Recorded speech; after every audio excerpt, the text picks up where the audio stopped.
Hello and welcome to episode 2 of the now named Puck on the Parkway podcast. It is Tuesday, June 27th, 2023, which may go down as a day in history for the New Jersey Devils. A good thing we are recording today, and we are James Burley, myself, alongside Nick Guzman and Daniel Rebane. Boys, it has been a crazy, crazy day in New Jersey Devils off season. Tom Fitzgerald was a busy boy, and boy, did he do some good. We're going to break it down, starting with the big one. We're going to jump right into it. Tyler Toffoli for Yegor Sharangovich and a third-round pick.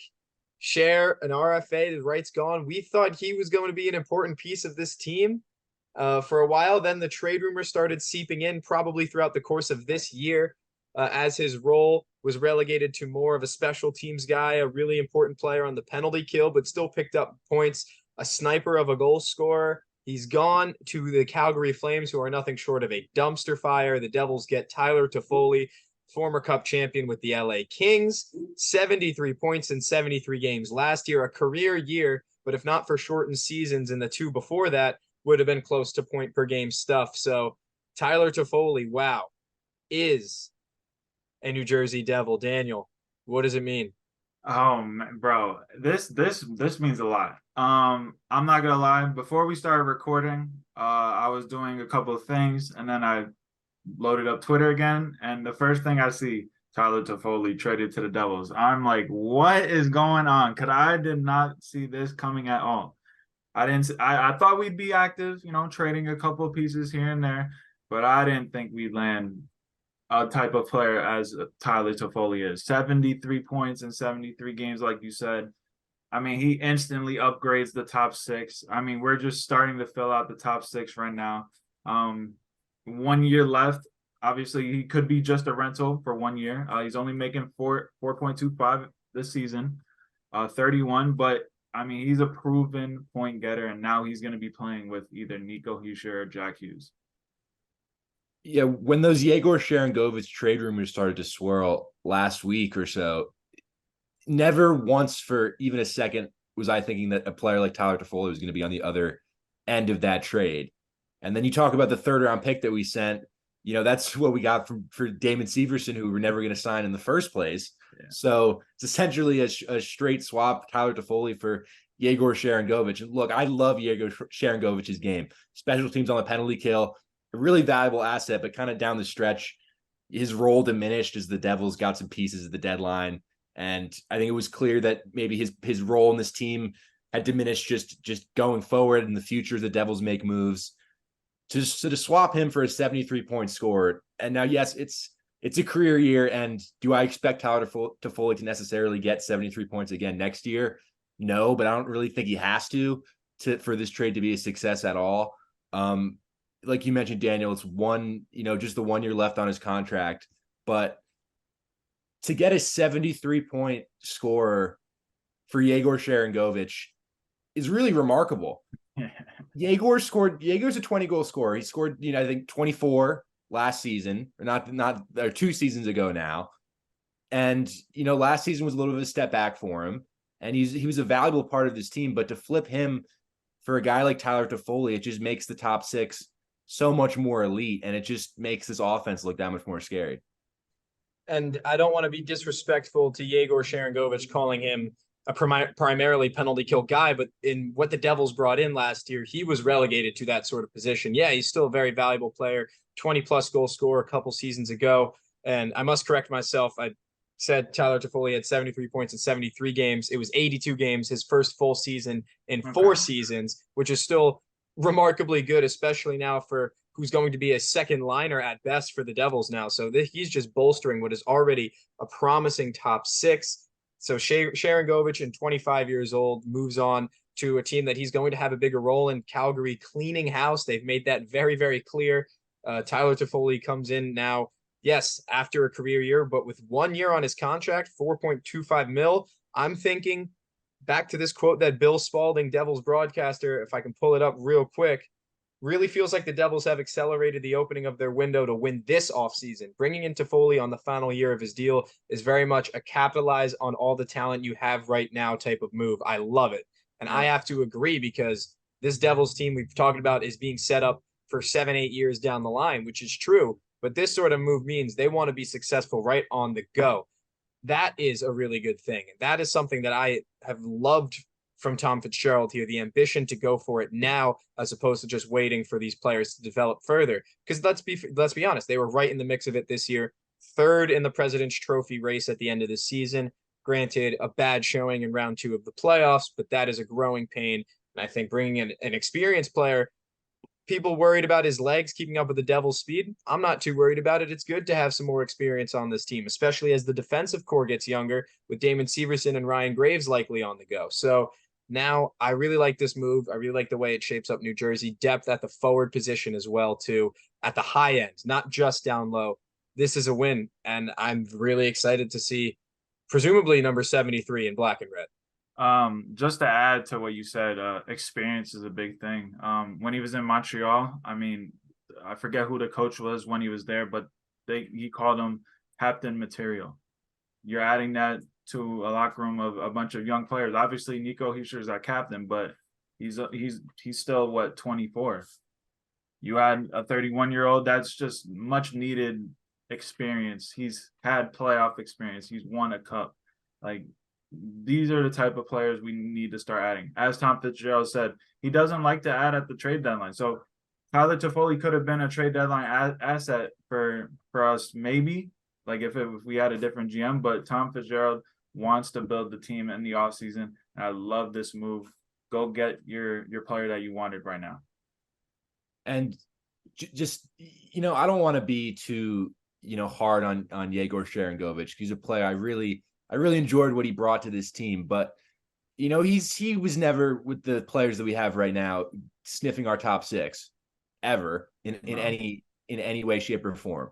So to swap him for someone like Toffoli, who's been around, he's won that cup with LA back in 2014, and the experience, just everything about this trade I love, because it signifies that, this is a Devils team that's built with the Hughes contract, with the Hischier contract, with the Bratt contract, that we're going to be good for a long time. But, this kind of is like, why not us next year? Why not us right now? Because a player like Tyler Toffoli, that experience, that leadership, 70+ points, that's a move that says, despite all of our youth, we have enough to win right now. And I think the Devils, beating the Rangers in round 1 kind of signified that we're here, and it's not just, we're not just excited to be in the playoffs. That we have cup aspirations. And I think our window, this move, I think our window was already now, but now that just kind of is signified even more, that this Devils team is getting ready to make a run for the cup.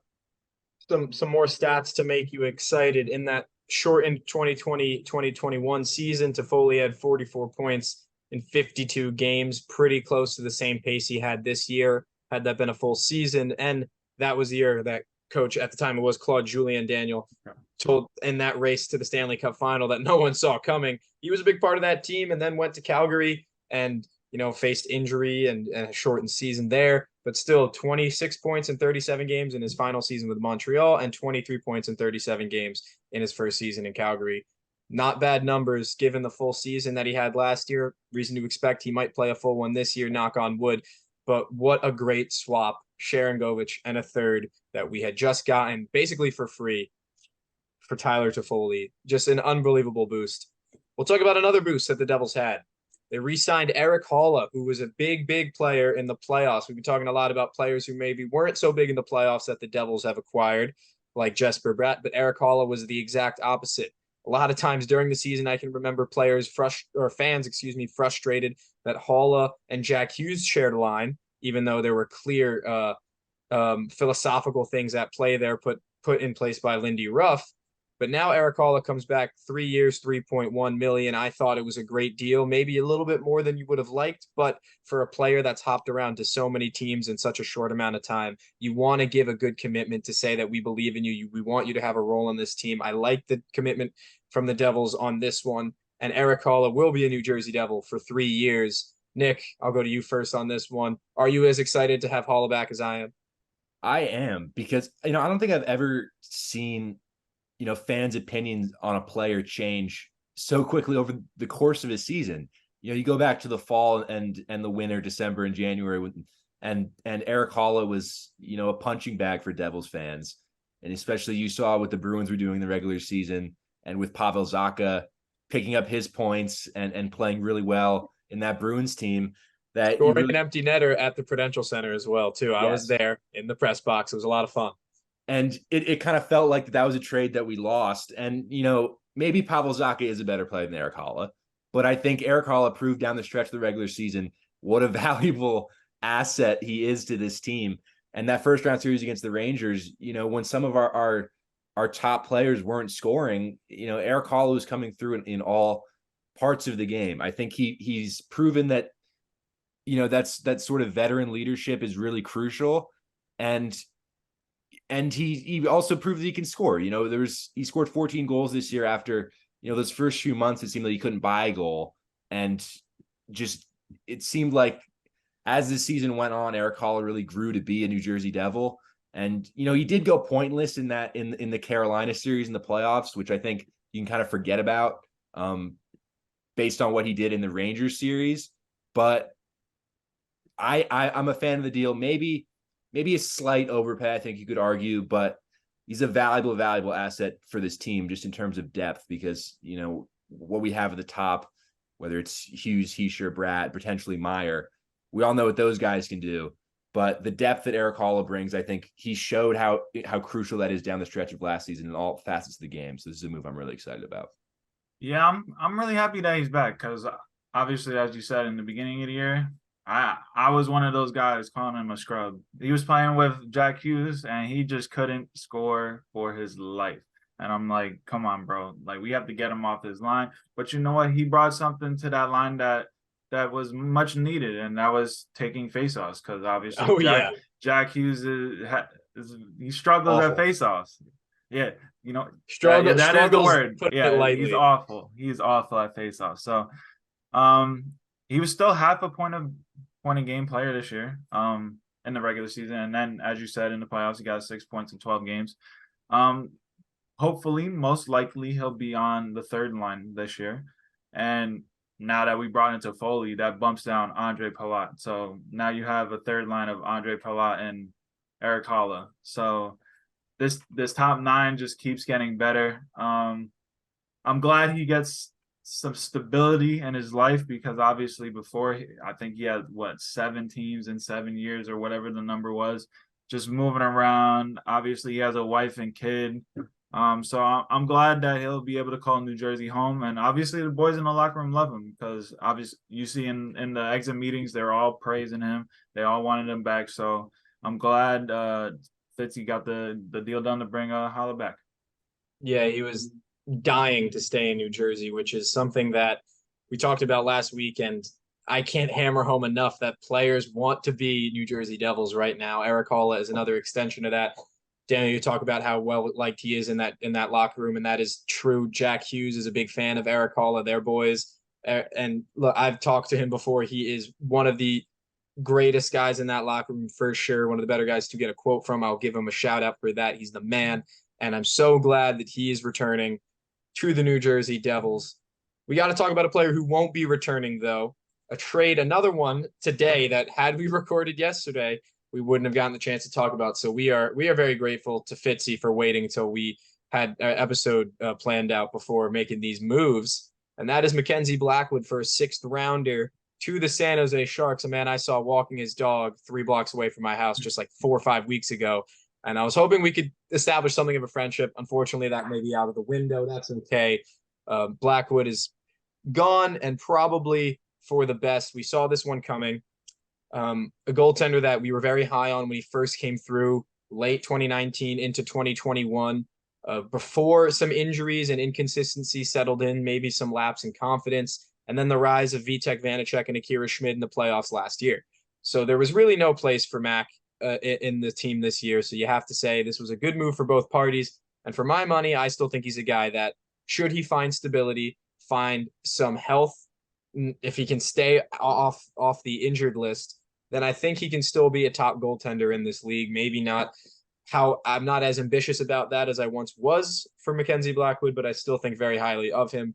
And we saw in flashes this year in black and red that he can still be a top goaltender. He had some great games, but his underlying numbers throughout the year just pointed to so much inconsistency, which is why they brought Vitek Vanacek in, because the Devils knew that if they could put a league average consistent goaltender behind their team, they were going to win games. And with Vitek Vanacek in goal, they won 33. So thoughts on the Blackwood move? Daniel, I'll go to you with this one. I'll keep it short because obviously we talked about this last week. I'll reiterate what I said last week.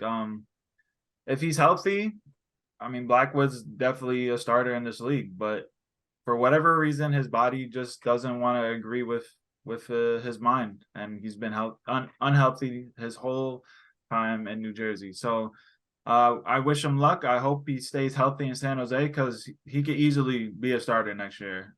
He could easily win 20 games next year. So we'll see what he does in San Jose, and I just wish him good luck. Yeah, I think we were all in agreement last week that this was coming and that a change of scenery for Mackenzie Blackwood would be the best thing. And, at this point, a 6th round pick, I'm not really too worried about the return. Just I think it's best for both parties for Blackwood to part ways. And, in San Jose, I think it's James Reimer who's the starter. But this is a San Jose team that was awful last year. So if Mackenzie Blackwood can stay healthy and play like I think everybody knows that he can, which is what makes it so frustrating, that he has these tools to be a really good NHL goaltender, yet it's never all come together at once. Maybe a fresh start on the West Coast is the place for that to happen. So I'm wishing him all the best.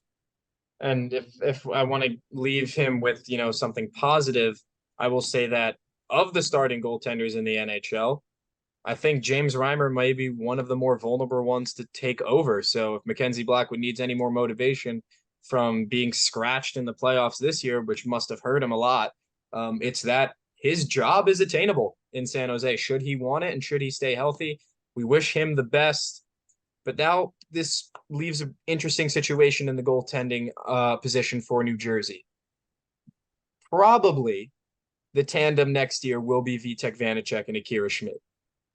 But there have been rumors swirling around, rumors that we teased last week, but we'll address now. And the big one being the Winnipeg Jets goaltender, franchise goaltender, Connor Hellebuyck, who has no more time on that contract and really wants to be on a winning team now. And it's clear that the window for the Winnipeg Jets, it was a bit brief for them, but now it is clearly passed, especially after that humiliation against Vegas in the playoffs. Hellebuyck wants to be a New Jersey Devil, and the New Jersey Devils apparently have shown some interest in bringing him in. He would be an expensive goaltender. Goaltending did not win the Stanley Cup this year for the Vegas Golden Knights. It's been a trend now. No team has spent more than $10 million on a goaltender and won a Stanley Cup. The last team to try to do that was the Montreal Canadiens with Carey Price. The point is, we are in a trend now where your fastest, speediest, most talented forwards are going to get the most money, and goaltenders will be making less, and there should be less emphasis put on having an elite goaltender in goal. I think you guys can maybe tell where I'm going on the Hellebuyck thing. Before we get to UC Saros, who's another name that's been brought up just a little bit less, I'm going to firmly put my foot down and say the New Jersey Devils should not make a play, for Connor Hellebuyck, because I do not think they need a goaltender right now. I think even if you want the win now mentality, I think Vitek Vanacek and Akira Schmid can get us there. And nor do I think it would be worth the money for Connor Hellebuyck, who is now 30. And I think even if he's still a top 5 goalie right now, his best years are behind him. For a rental, I would consider it, but nothing more than $7 million. And even then, I don't want to hear it. So maybe one of you can talk me out of this. But Daniel, what do you lean on this whole thing with Connor Hellebuyck? So we'll start with Connor Hellebuyck. I'm kind of in agreement with you, especially now that we made the trade for Toffoli. Money's getting tighter now.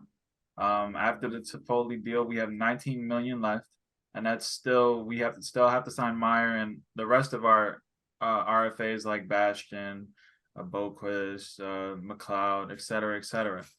So plus the extensions that we might need to get done this offseason for next year.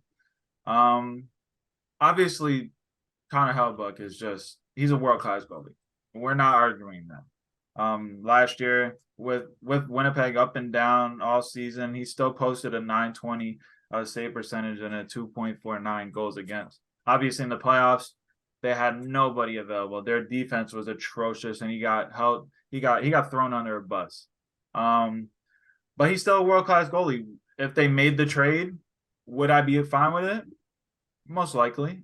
If we win a cup, I'll be grateful. I'll be happy with the trade. But looking into it right now, I would be against a Hellebuyck trade. I love how thinking of goaltenders can change in such a short period of time. You think you go back to the mid 2010s and the mindset is, okay, you need a guy like Henrik Lundqvist or Jonathan Quick or somebody of that caliber of elite goaltender to make a deep run in the playoffs and to potentially win a cup, although I think the Rangers never did. I think as we very well Henrik know. Lundqvist, surely they won one. Surely won. Hall of Famer. Yeah, but we'll talk about the Hall of Fame later this episode if we have time. Yeah. But Nick, go ahead. But now the thinking with Vegas this year and the trends, you don't need a goaltender that's being paid, a hell of a lot of money to win a Stanley Cup. The game's about speed, and I think the Devils are at the forefront of that. And I think if you look at what the Devils did in the playoffs this season, I don't think goaltending's a reason why they lost to Carolina. I think it definitely played a factor, but I think the Devils were outskated and really just outplayed in all parts of the game by Carolina. And I don't think necessarily if you stuck Connor Hellebuyck in the sticks in that series, I don't think it's different at all. So I think especially now getting to Foley and, like you said, Daniel, the other places where money needs to be spent, I don't think spending a lot of money on Connor Hellebuyck is a smart move right now. And if we acquired him and he was our starting goaltender, do I think it'd make the team a lot better? I think probably. I think an elite goaltender is never going to hurt you, but I think the money would be better spent in other areas. And, Hellebuyck's an elite goaltender, but I think just with the trends of the modern NHL and where the Devils they still need to re-sign Timo Meier, and there's all the restricted free agents too that need to come back. I just don't really think it's a wise investment at this stage. And I think Akira Schmid proved in that Rangers series that he is a reliable piece that can be a part of this goaltending tandem with Vitek Vanacek. Although Vanacek, totally did not show up in the playoffs, but he showed in the regular season that he's a very useful starter. And I think going forward, if the Devils can ride those two, that's totally good enough. I don't think Hellebuyck's necessary. And I'm glad that the conversation shifted back to the goalies that the Devils have, because I completely agree with that. Yeah, Connor Hellebuyck is probably better than both the Devils goalies right now, but those goalies were reliable and dependable when they needed to be, with the exception of some cases in that second round of the playoffs. But again, I point to that as growing pains. Maybe it's wishful thinking, but I'm very okay with riding Vanacek and Schmid into 23 and 24. With that said, though, another name that's been thrown around, although the Predators are not very keen on trading him, is Jussi Saros, who is 2 years younger than Connor Hellebuyck, perhaps cheaper, but also with terrific numbers, 2.69 goals against average last year, and a similar save percentage at .919, basically indistinguishable numbers, just slightly worse, and would be that much of an upgrade in New Jersey's net as well. I'm going to say for the same reasons, not because in this case that I'm not as worried, Daniel, maybe about money getting tight for the goaltender, because even though the trend is showing you shouldn't spend there, I like the goaltending situation the Devils already have. That's why I don't want to get a new goaltender. Jussi Saros, though, would be an upgrade. Is that a move you would be more inclined in doing because it's for less money, Daniel? For Saros, I'm actually of the case that he would be the better option. One, he's making $1 million less. 2, he signed for 2 more years, and 3, he's Swiss. So we got to add another Swiss player to the team. So, but going back on his game, obviously Nashville, they fought till the end of the season to make the playoffs, but they weren't the same Nashville that we've all recognized in the past couple of years. They weren't Smashville. No, they were not Smashville. But UC Saros is another quality goaltender. If we were able to maybe, like, if you're gonna make a trade and you throw VTech in there with like a pick or another prospect, I'd be fine with it.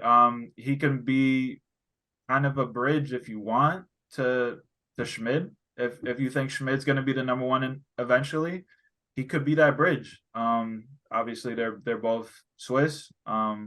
Saros will be 30 at the end of his contract. Maybe he could be the bridge, but we'll see. I don't know. What do you think, Nick? I think of the two scenarios, I'd be more happy with Saros, just considering it's the cheaper option and the extra 2 years. But I'm still with James. I still don't think goaltending is as big of a problem as some people are making it out to be for this Devils team. I think riding Vanacek and Schmid, at least for next year, is a totally viable option for this team. And I don't think we need to necessarily shell out an arm and a leg and pay a lot of money for an elite goaltender. I think Schmid showed what he can do. I think Vanacek in the regular season showed what he can do. And you mentioned Saros being a bridge. I think Vanacek can serve that role. I really think he's capable of being a lot more than what he showed in the postseason. Is it worrying that once we got to the playoffs, he got absolutely shelled and seemed like a shadow of himself? Yes, of course. Obviously, that's a very worrying sign. But we got Schmid. But I think exactly the emergence of Akira Schmid and the two of them together, I think make more than a competent goaltending tandem. And I just think that the money that the Devils have right now left in the cap can be better spent in other areas. And we'll see which areas they spend those in. I think one of the big names that we're going to talk about in just a second is another Swiss guy, Dan, Timo Meier. And Timo Meier really provides, we talked about it last week, a different look to the rest of the New Jersey Devils team, including the new addition in Tyler Toffoli. Up front, the top end of forwards that the New Jersey Devils have, Timo Meier is still a different kind of guy, and we expect him to re-sign in New Jersey. All arrows are pointing that way. And now, we were saying last week, anything under 9.5, we would be over the moon with. Things are looking like they're going to be under 9 altogether, which would be a slam dunk. And Timo Meier is that important of a player, a 40-goal scorer last year, 9 of them with New Jersey. Into the playoffs, had a slow first round, but picked it up in round 2, showed signs that he can really be that guy with this team.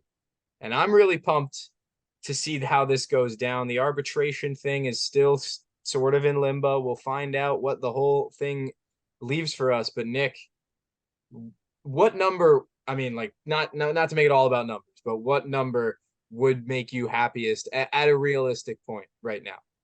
We were saying last week that, a number close to 10, like a high 9 number, would be something that we wouldn't be thrilled with, but we definitely take it and we'd accept it. And then there's the Kevin Weeks tweet where he's saying 8.5. That's not even a number that was on our radar last week. We weren't even talking about numbers that go below 9. If we somehow sign Timo Meier for $8.5 million, that's insane. And that should be celebrated and paraded around the streets if we can sign Timo Meier for $8.5 million. I think there's no way it's $8.5 million. I think that number is going to be higher. I feel like Kevin Weeks sometimes will just say things that like he's thinking, and like he'll tweet that and people just take that as a rumor. Love the guy, but I feel I 8.5 seems absurd to me.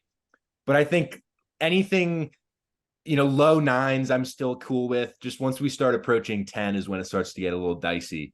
But even then, I think Timo Meier is such an important asset for this team. He just gives us a whole different look on offense. He's a player that we need to sign. And I think he's not trying to take us to the cleaners. And I think the number's not going to be absurd, but it's also there's no way it's 8.5 because that would be absurd.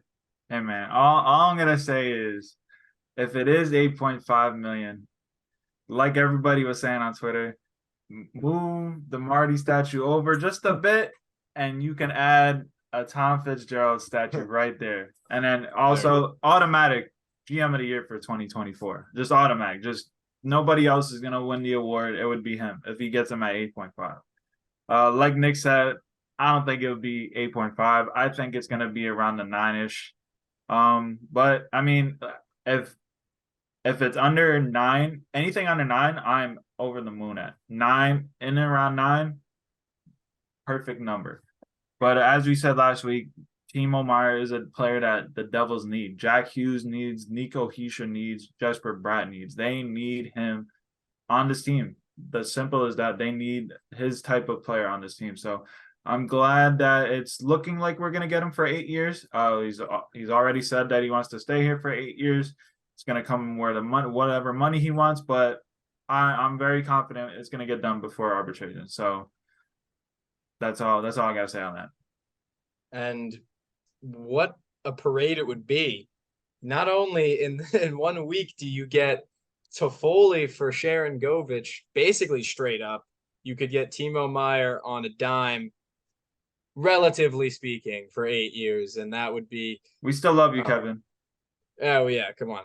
But we gotta give credit where credit's due to Tom Fitzgerald here if it gets done. And the GM of the year shout, as early as it sounds, it would be hard for anybody to have a better slew of moves over the course of the season unless something crazy happens at the deadline.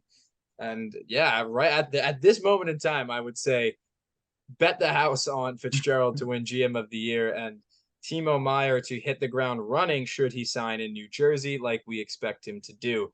I mean, there's not much more to say about this other than we're all clearly excited about the direction this team is taking right now. That being said, we still need to decide where maybe they fill in the gaps with some UFAs in the lower end of the team, some of the secondary contributors, guys like Tomas Tatar. Miles Wood was told today he may be allowed to start talking to other teams, and that is a significant move. A career Devil who, after Damon Severson, is the longest tenured New Jersey Devil. Fans have been asking for maybe time to move on from Miles Wood for a little while. So before we talk about any other UFAs, let's start there really quickly around the horn. Is Miles Wood a guy that the Devils should consider keeping with that fourth line, that ragtag group of players that did catch fire in the playoffs towards the end there? But Miles Wood, again, discipline has been a factor there, and injuries has as well. And, expecting him to be a 20-goal scorer year after year is no longer that expectation, and they're paying him to have been that a couple years ago. So where do we move from Wood? Yeah, I'll start us off. Miles Wood he's gone. As not obviously he started off really good for this team. I remember going to I think it might have been in his first or second year. I remember going to the Devils Rangers where they won in overtime. Joseph Blandisi. But in that same game, line brawl after Wood got plastered into the stanchion and he went after whoever hit him. I mean, that was a great moment. I was in attendance for that. But it just comes down to money. For what he's worth and what he was producing, he's just not. It doesn't add up. So he's just gonna go to a different team. Hopefully he rebounds his career. I think he could still be a really good third liner. Just for me personally, those injuries they really messed him up because one of his strengths was his speed.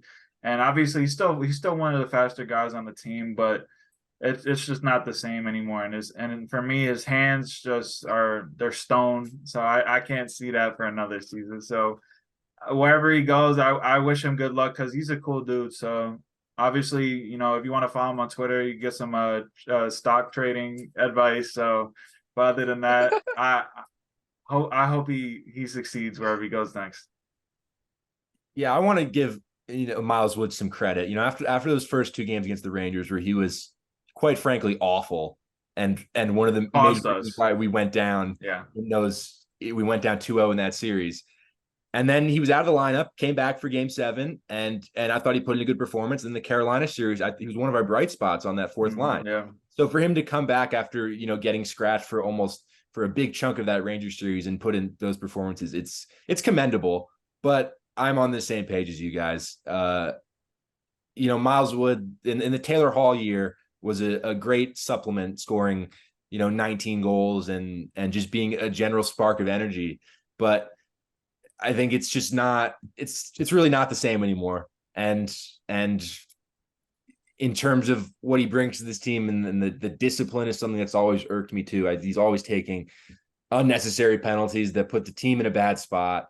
And on paper, for your fourth line, I think he's a player that a lot of teams around this league will value.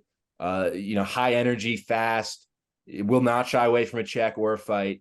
But I think for where this Devils team is right now, and the money that would be owed to him, I think it's definitely time to say goodbye to Miles Wood. I think a lot of fans were hoping that Miles Wood could recapture the electricity that David Clarkson brought in that 2012 season, especially 30-goal scorer. David Clarkson was a 30-goal scorer for the New Jersey Devils. What a stud. I know. And Rob Toronto. Yeah. What are we gonna do? But you still see Clarkson jerseys around at the Prudential Center to this day. And I think Miles Wood's going to be one of those kind of cult heroes that a lot of fans really liked for his physicality, his aggression, his willingness to drop the gloves, and his electric goals. He would still, even last season, would get a burst of speed down the wing, try to tuck it backhand through the 5-hole. It didn't work a lot. A lot of the time he would end up falling over and into the goal, but other times he would sneak it through the 5-hole. And he is good at doing that. So he's going to get snatched up by a team. It probably won't be New Jersey. And I actually like a team like Boston that already has that grit mentality to go after a guy like Miles Wood. And, I wouldn't be surprised should he end up there. One more quick trade that we should probably mention, brief one. Riley Walsh, who was a promising defenseman coming up through the ranks for the Utica Comets, traded for depth forward Shane Bowers to the Boston Bruins. There just really wasn't much room for Walsh to step into the D-core for this Devils team, with Simon Nemec and Luke Hughes becoming permanent fixtures. Really quickly, thoughts on Walshy, because I know you thought very highly of him there. Yeah, I thought I always liked him. I kind of knew 2 years ago that he probably wouldn't get a significant chance in New Jersey.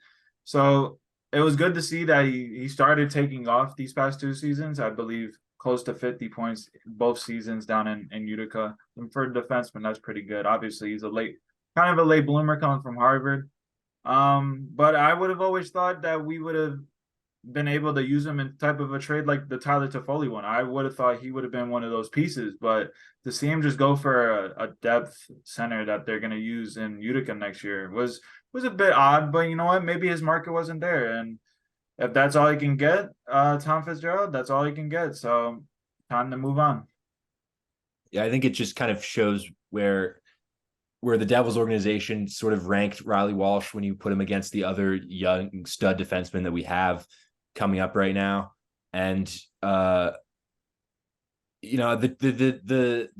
trade is, it's I think like you, Daniel, I think I had a little more high hopes for him with this Devils organization as a guy that could come in and make an impact for this team.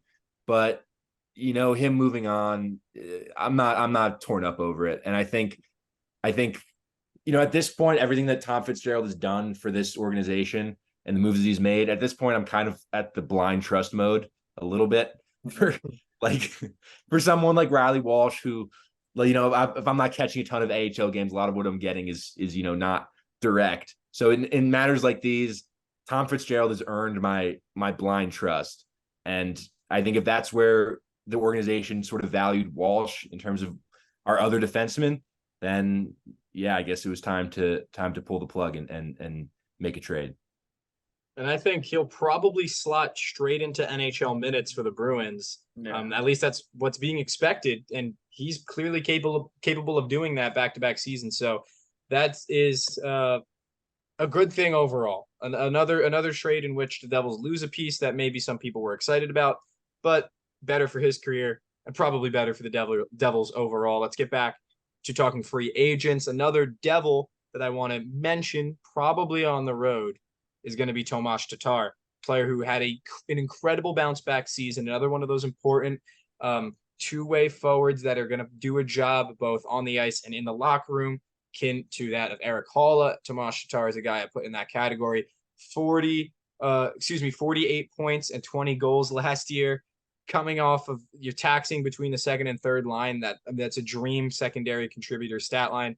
Plus 41 plus minus led the team. That was some really good stuff from Tomas Tatar. And, I think he's a guy that if you want to be competitive, you want to continue having strong players in between your top and bottom six, Tomas Tatar is going to be a guy that is worth bringing back even at the age of 32. He'll be 33 midway through next season.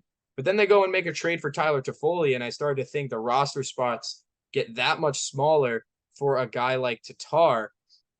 Daniel, what do you think about maybe should the Devils exercise the idea to bring Tatar back?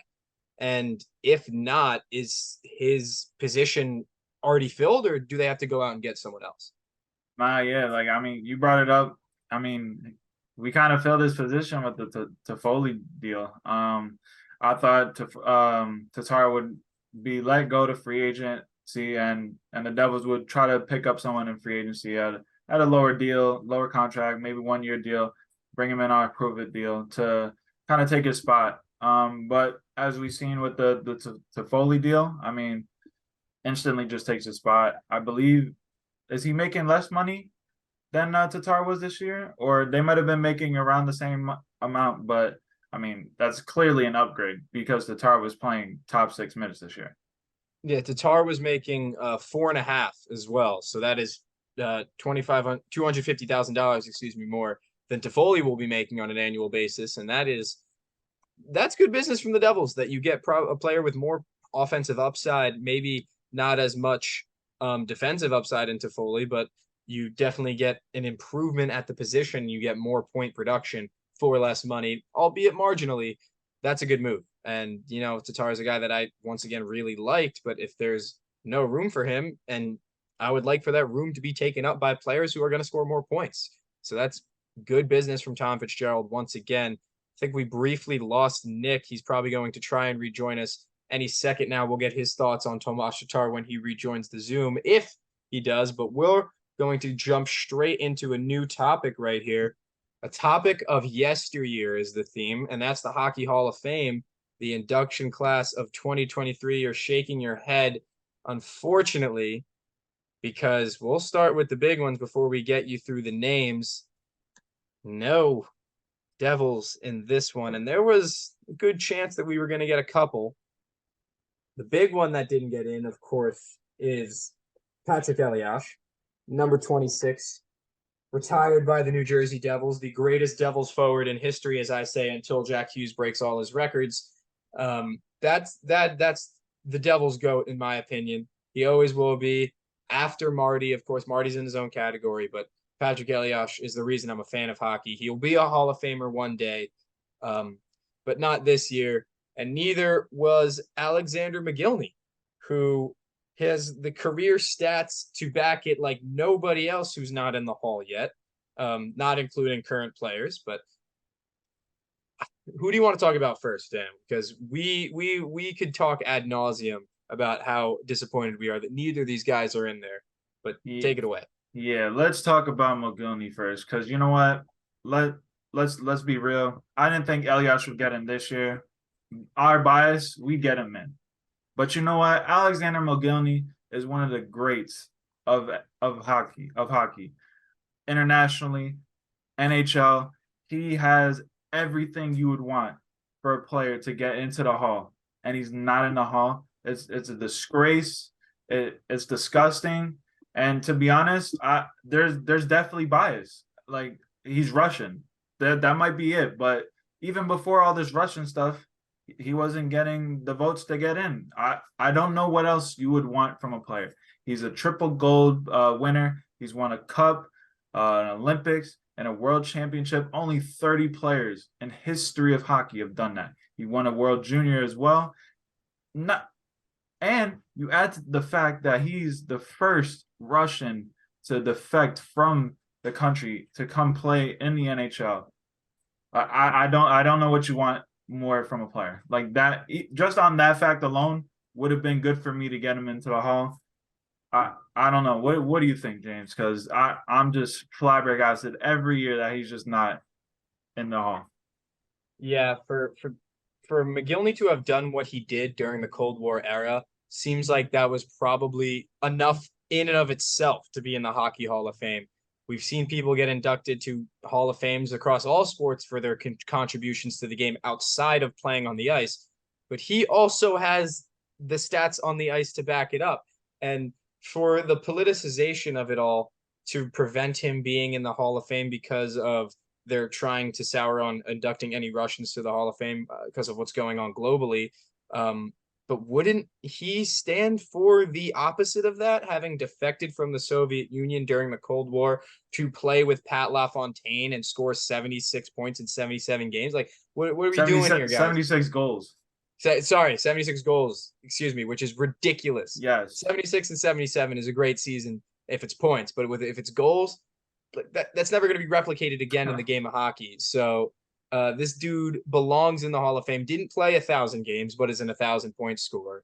And yeah, did he ever factor into a Stanley Cup with any team too?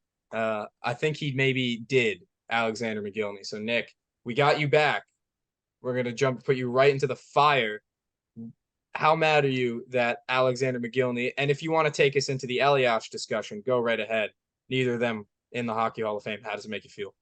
Listen, beyond the whole political aspect of him being the first player to defect from the Soviet Union and him being a trailblazer in that aspect, it's not like it was a sympathy, like it would be a sympathy thing in the Hall of Fame. The guy is a 1,000-point scorer in 990 games. He's a stud. He's an absolute stud. And I when you factor in this stuff about the political stuff, factoring into him being a 1,000-point scorer and being a trailblazer in the sport of hockey and being one of the best players in the 90s, I just don't understand the logic to keep him out. He has everything. Listen, Patrick Elias, I love him all my heart. He's a Hall of Famer in my heart. But I can understand why someone who is not a diehard Devils fan would not put Patrick Elias in the Hall of Fame. I get it. But the McGillney, like objectively, the man's a Hall of Famer. And seeing that, when they announced the list, seeing he was not in, really just kind of grinded my gears because he has the resume. He has a perfect resume nearly. And for him to not get in is insane. But I'll kind of shift it over to Elias. In like I said, in my heart, Patrick Elias is in the Hall of Fame, and he is a statue in the Hall of Fame, and he's got his own little exhibit, just for himself and just for his accolades.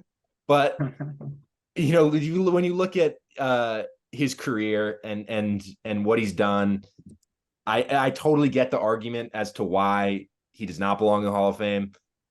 Yes, he was a part of 2 cup winning teams and 1,000-point scorer, but I think the precedent based on what it takes to get into the Hockey Hall of Fame, maybe Elias is just a little bit short of that marker. It still stings that he's not in there, but to me it makes a lot more sense than McGillney. There's a real debate to be had about Patrick Elias, and I think both sides have great points to the Elias debate of whether he's in the Hall or not. I obviously think he should be in the Hall, but with McGillney, to me, there's an explanation. But with Patrick Elias, I love the guy, Devils legend, but I understand him not getting it. Oof. I want to end this one with my opinion on whether or not Patrick Elias, and it won't be objective, mind you. All right, so I'll go first. Go ahead. Yeah.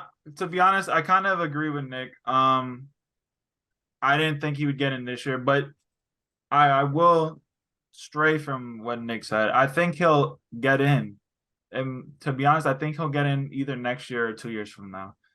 His biggest competition, people have said, was Pierre Turgeon, and he got in this year.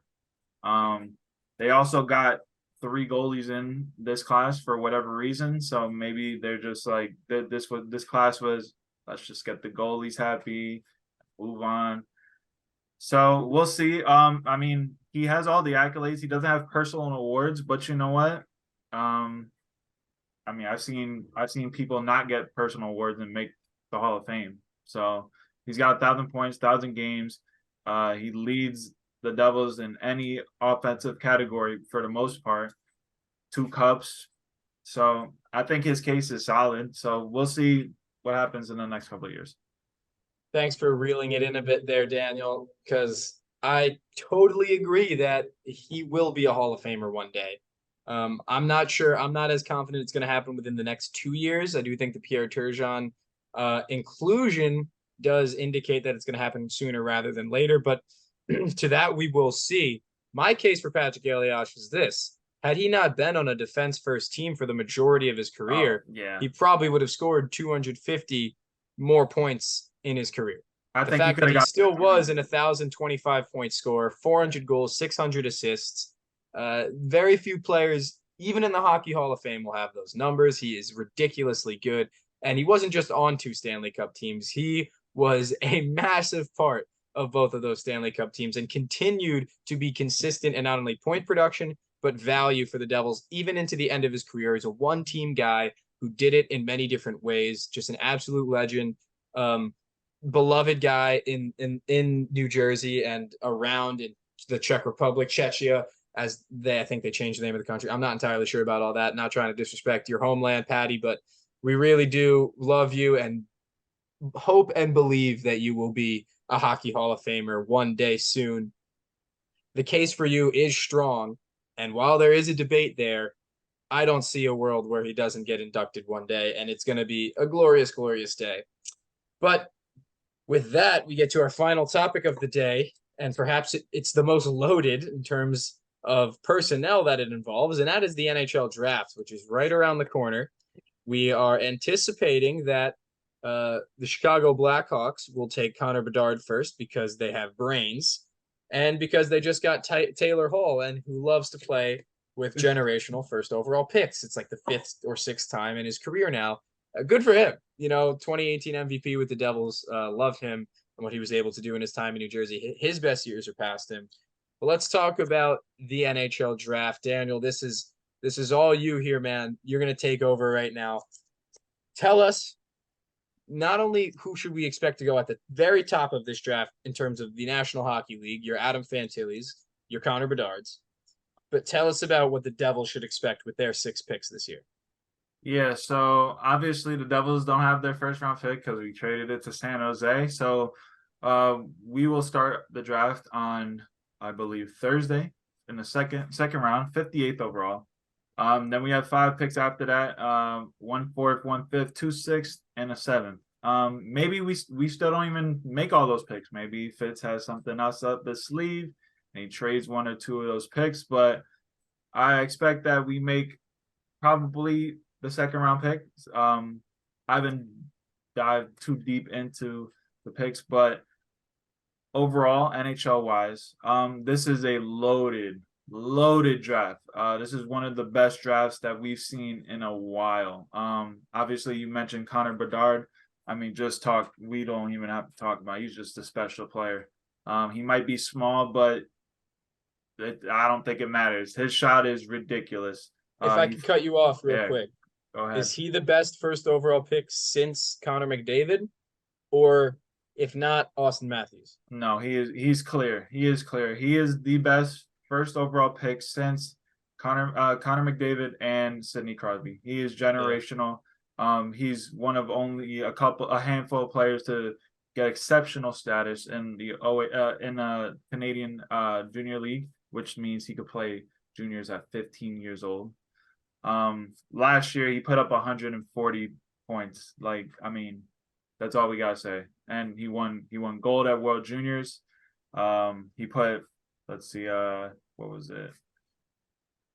Where was it? He put up, was it 14 points? Oh no, he put up 23 points in 7 games. My bad. He had 9 goals, 14 assists in 7 games. And That's just stupid. you might remember his goal against Slovakia when he dangled in between the defense. Our boy was Samo Nemec was on the ice for that, so it stings. But he will go first overall to Chicago. Next, Adam Fantilli. I've watched him all season. Many of us have watched him all season with Michigan. If you were watching Luke Hughes, And Seamus Casey. Yep, and Seamus Casey, and yep, and everybody else that probably is a double pick over there. But yeah, if Connor Bedard's not here, another generational player. Fantilli is ridiculous. That's why he won the Hobie Baker. He had 65 points in 36 games. Like, that's just ridiculous for a freshman, mind you. Then he was also at that World Juniors, got a gold. And then he also went to the World Championships with the men, won a gold there. So, I mean, there's just a lot more players that are going to be drafted on Wednesday night today when this podcast comes out. And it's just going to be a good draft. Obviously, the Devils aren't involved, so you could just sit back, relax, and enjoy the draft. Sit back, relax, and enjoy the draft. That is what we'll be doing tomorrow. Nick, any final thoughts to close either on the draft?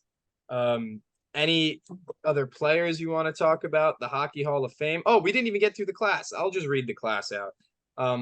Some guy who played for the Rangers, and then Tom Barrasso, Caroline Ouellette, Pierre Turgeon, and Mike Vernon were the players. And then in the builder category, Coach Ken Hitchcock and Pierre Lacroix. And that goalie for the Rangers was, of course, Henrik Lundqvist. Maybe we end today's podcast saying something nice about Henrik Lundqvist. What do you guys say? Nick, what do you think? Very talented, very talented goaltender. No cups. No cups. And I think that'll end the conversation about Henrik Lundqvist. The one thing I want to say is about the draft. I just remember not so long ago, day one of the NHL draft being the most exciting part of the Devils season. We picked second overall last year. I know. Last year. And to be in a spot now where we traded our first round pick and we're making all these moves, whether it's Tyler Toffoli, re-signing Timo Meier, it seems like we're finally at a spot where, you know, day one of the draft isn't necessarily, you know, the most important day of the year anymore. So that feels good. That does feel good. And man, you know what else feels good? Talking Devils for nearly an hour, because that's what we've done today. I think we might have exceeded an hour. I think we went over. There was just so much to talk about. We definitely went over an hour. This is probably going to be one of our more jam-packed episodes. They made 3 off-season moves today, or over the course of the past week, and 2 of which were today. So maybe this will be our longest episode ever. We hit it on the second try. But boys, it's been a lot of fun. I wanted to end with maybe some final nice words with Henrik Lundqvist, but I think maybe that was we're not going to do that. So I will leave you with this. Still available at Hobby's Deli for $19.94. You can get the King Henrik soup. They don't have any cups though. You must get it in a bowl. One of my favorite longest occurring jokes. 94 forevermore. So with that, this has been Puck on the Parkway. I have been James Burley. They have been Daniel Rebane and Nick Guzman. Thank you guys for tuning in and listening to what has been a crazy week in some Devils off season. Tom Fitzgerald, you busy boy, you've got it done. Fitzy's on fire.